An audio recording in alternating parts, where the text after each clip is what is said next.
Welcome back to Canadian Justice, where we're discussing the question of whether safer supply policies across Canada are making the opioid crisis work. Now, Adam, in your investigation, one thing that you found was that these safer supply drugs, free drugs that were being provided by the government to addicts, were not actually being consumed by the people the government was giving them to. Instead, these drugs were being resold at very low prices, and that money was used to purchase stronger drugs. So what can you tell me about those findings, at least even anecdotally?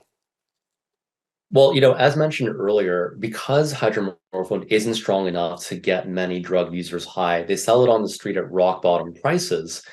And what this has done is it's flooded communities with hydromorphone, leading to the street price of that drug to go down between 70 to 95%. I interviewed addiction physicians in 5 different cities who confirmed this price drop quite consistently.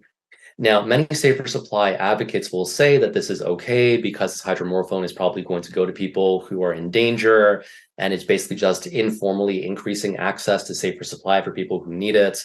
That's not actually what's happening, because those opioids end up going to people who have less experience using drugs, for whom this drug is powerful enough to get them high, which means that it's predominantly going towards youth, and people who are struggling with recovery, who think that this will be a way for them to, maybe try opioids again, without getting fully hooked into fentanyl. And the effects on that has been disastrous for both populations. So are they being diverted out of the cities where they're being prescribed and into whole new communities that might not be as affected by the current opioid crisis?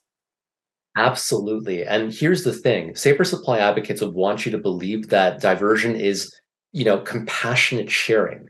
But actually, it's a profit-driven system that, like with most drug dealing, has complex distribution channels. So you'll have gang members come and purchase diverted safer supply and then ship it off to other provinces and even to other countries. So our hydromorphone epidemic isn't just a liability to us, it's a liability to everyone around us as well. Now, obviously, it's having an effect on the people who hydromorphone is being sold to when they are attempting recovery. What other impacts is this policy, have you found, having on recovery programs in general? It's been disastrous for recovery-oriented interventions. So I spoke with a large number of doctors who provide something called opioid agonist therapy. You might know that as methadone or Suboxone.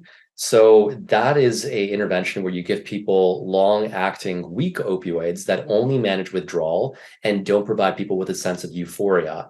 And essentially, it reduces the pains of getting off of opioids.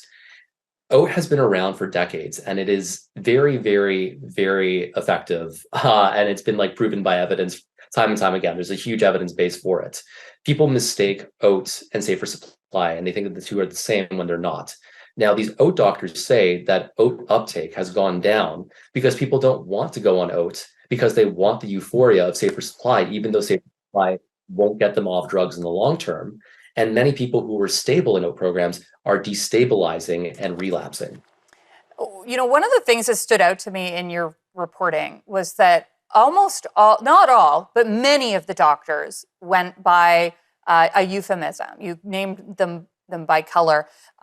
Why did you find that, or why do you maybe believe that doctors were afraid to speak under their own real name about, I mean, these are addiction specialist doctors, but they were afraid to give quotes about under their own name?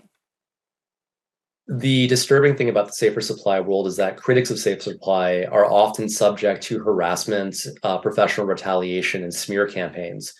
And no one wants to be a victim of that. So many of the addiction doctors who I spoke to just were too terrified to go on record. One addiction doctor, they worked at an institution that is affiliated with Safer Supply, and they volunteered their free time to crunch the data at the institution to potentially track the negative outcomes of Safer Supply. They were told right away that this is not wanted and not needed, and there was a very, very significant hostility, and it became clear to that physician that if they pushed the issue, they would lose their job. So they eventually found another job at another institution shortly afterwards.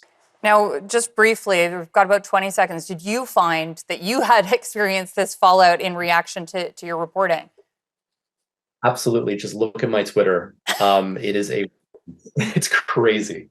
I'm sorry you're experiencing that. I think it's really important to question any policy, especially when it's like forbidden to question it. It makes it even more important. We've got to go to break, but we'll be right back.